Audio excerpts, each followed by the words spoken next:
So at this point, you've almost certainly heard about Valorant, Riot Games' brand new team-based FPS. This was first teased late last year as Project A, and the official reveal happened just a few weeks ago and pretty much immediately caught everyone's attention. And I think it's for a pretty good reason. The game has a great look with a clean, sharp art style and this pop of color. The gameplay looks incredibly smooth and responsive. They've promised some high frame rates and low latency for top-notch competitive play, and it's from Riot, the company behind one of the world's most popular multiplayer games. And Valorant specifically appears to be built from the ground up to really take a shot at being one of the next major esports. All of this is a pretty good recipe for success, and from the onset, there has seemed to be a lot of excitement around the game, especially from the esports community. Professional players and entertainers from just about every competitive FPS background have been coming out expressing interest in Valorant, almost to a hilarious degree. On the same day that Valorant was revealed, several players announced they were going pro in the game before even playing a single match. And now, especially as time has gone on and more people have gotten a chance to play, more and more have announced that they're swapping to Valorant, making public statements that they're quitting the competitive scene in their current FPS of choice and switching to Valorant as soon as possible. And as of this recording,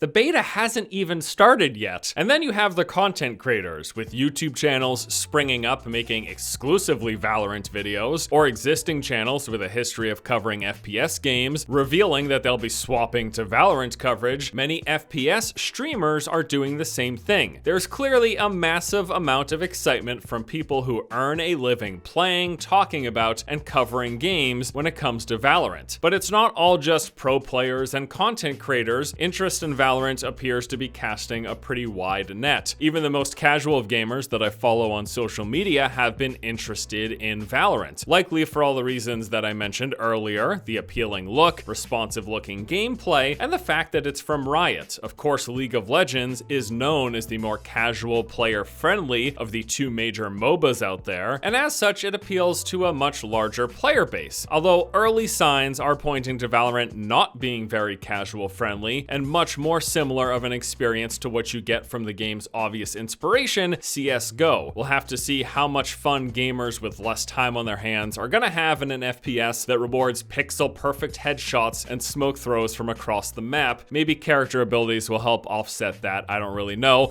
And of course, we assume that with a matchmaking system, they can put together people of similar skill, but by and large, CSGO isn't the most casual friendly of games out there, and I wouldn't be too surprised if Valorant kind of ends up following along those same lines. At least that's what a lot of people who have played so far have been saying. But regardless, casual and pro players alike are really excited for Valorant. Of course, last week we had this Valorant Twitch event that got up to nearly 1 million concurrent viewers. And certainly a lot of those numbers are boosted because they were hosting this beta key drop event where basically just watching official streams was going to give you a chance of getting access to the Valorant beta. I think without that event, the viewership numbers probably might have been about half of what they ended up being. Maybe they would have got 500,000 or so concurrent viewers if the beta key drop event wasn't happening. But the more I've thought about it, the more I've realized that it doesn't really matter. Like, yes, those Twitch numbers were clearly boosted because of the event, but either way, there were 1 million people, whether they wanted to actually watch or just AFK because they wanted keys so that they could play. There were still 1 million concurrent people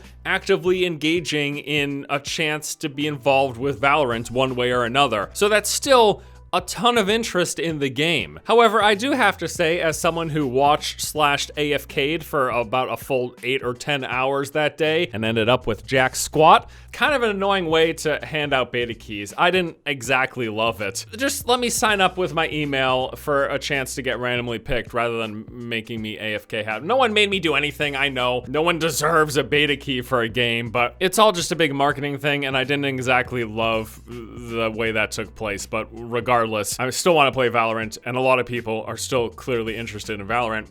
With all of this in mind, there's been a lot of questions about if the hype for this game is real. Are people really excited for Valorant, or is this just all one big conspiracy or marketing working effectively? I think it's a combination of the two. I would say for the average player, the casual gamer, the people who aren't making a living off of playing or covering or talking about games, totally. I think the hype is real, and I think it's completely justified. Like, the game really looks freaking good. It looks good. It's got an interesting art style. I know not everyone loves the cartoony twists. Some people prefer realism, but this is going to appeal to a much wider base. It's going to be playable on a much wider array of hardware. It's from Riot, and it looks good. It's from Riot, and it looks good. That's basically, I think, all people need as just a regular player to be interested in the game.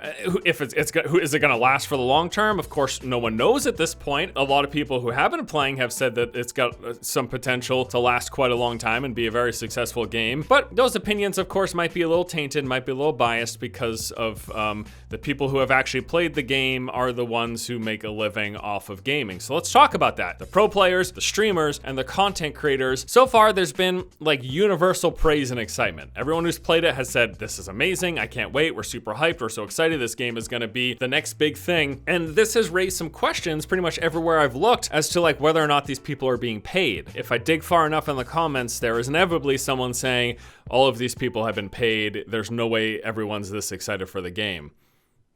No. Stop it. There is not some grand conspiracy, and not everyone who's talking about this game is being paid. And in fact, as far as I could tell, and by all accounts, nobody is being paid. A couple things here. First off, if there are officially sponsored streams or videos, they have to be disclosed. I think 5 or 10 years ago, it was much more possible that you would have this sponsored content that went undisclosed, where there would be money exchanged for a video or for a stream, and there would be no information pointing to the fact that that took place. But as time has gone on and it's become more of an issue, it's gotten cracked down on a lot more. Like, there are major consequences if you go about doing undisclosed stuff. This stuff just doesn't really happen, or if it does, it's exceedingly rare. I'm not saying it's impossible for undisclosed sponsorships to happen nowadays. I'm just saying it is very, very unlikely, especially from such a massive company and just a wide swath. Like, there's gotta be hundreds, if not thousands, of content creators and streamers out there at this point who have played and are talking about this game in a positive light. They were not all paid by Riot. Don't be ridiculous. First and foremost, this game looks good. Okay? Whether or not you personally are excited for it, this game looks good and it's from Riot. That alone is gonna garner a lot of excitement. And I'll have to say this, I don't believe people are getting paid directly from Riot, but I do believe that these content creators are looking to pay themselves. Of course, what I mean by that is they see something that looks great, it's got the potential to be the next big thing. That alone is enough to get people jumping on that bandwagon immediately, because it is definitely the case that if you get in early with stuff like this, you can really ride that wave when it comes to Twitch viewers or building a YouTube audience. As someone who covers the game, from experience, I can tell you that getting in early to games can really help carry you a distance. It's not going to build a career entirely. You still have to be entertaining or make content that people actually want to watch in the long term, but you can get your foot in the door if you get there early. That's a pretty well-known thing, you know what I mean? People aren't going to devote their lives to a game that they don't actually give a shit about or they don't think actually looks good. So there is that. Combine that with the idea of I could be one of the top Valorant streamers. I could be one of the top Valorant YouTube producers. There's absolutely monetary benefit and motivation behind this. I'm not saying it's the primary motivating factor, because again, none of this matters if the game didn't look good, because if the game didn't look good, none of these YouTubers and none of these Twitch streamers would think there would be a career or a possible future in it. Couple things to keep in mind. First off, no one's played long enough to really point out major issues. There will certainly be complaints and concerns with this game. It's also brand new, so people are excited and nobody's bored yet. But yeah, eventually people are gonna get bored, people will move on, and people will have problems and concerns with the game. But right now, it's new, it's got the recipe for success that we've talked about. All signs are pointing to this potentially being the next big thing, and that alone is motivation enough for a lot of people to dive straight into it. I can't wait to play the game. I'm not gonna devote my channel to a single game. I've done that a few times in the history of my YouTube YouTube channel because I was genuinely excited for those games and interested. Time has shown me that sooner or later, I just get freaking bored and I want to move on. And sometimes I move on way earlier than I probably should. I don't think I could ever go back to just fully covering a single game because I know the trajectory of that is eventual failure and having to make a hard swap from covering one game exclusively and then moving on to something else. It's a really hard transition for people to make. I feel like I've come out of it at this point. I've been just super satisfied with where my audience has been and the variety of coverage that I can do that still gets a lot of support from people. So of course, thank all of you for that. I guess the point being, Valorant looks amazing. Could certainly consider covering that game full time like a lot of people are doing right now, but I don't want to put myself in that trap knowing what that eventually leads to 1, 2, 3 years down the road when I inevitably get tired of the game. So it's a really interesting time. Bottom line though is that Valorant looks absolutely amazing. Most of the people who have played it so far have come back with nothing but glowing praise for it. That doesn't mean it's not going to have its issues. That doesn't mean there won't be complaints, and that doesn't mean that people won't eventually stop playing, but it's not all a conspiracy. Not everyone's being paid, and this all only matters, and it's only happening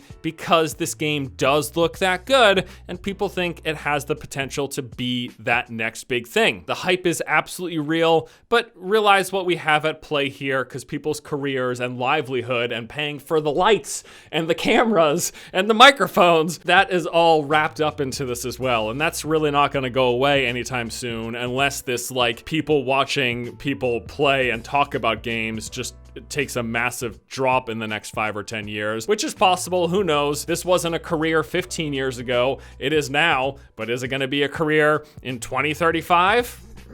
I don't know. But all that aside, there's no doubt that there's a lot of excitement for this game, and I think it is for very, very good reason. It's got a chance to be the next big thing. No question. Stay safe out there. Take care of yourselves. Crazy times. I'm going to keep sitting in my room and keep making videos for you guys. So keep watching. Like, comment, subscribe. I'm supposed to do that at the beginning of the video, right? Not at the end where most people have stopped watching. 10 years. I'm not so good at this thing.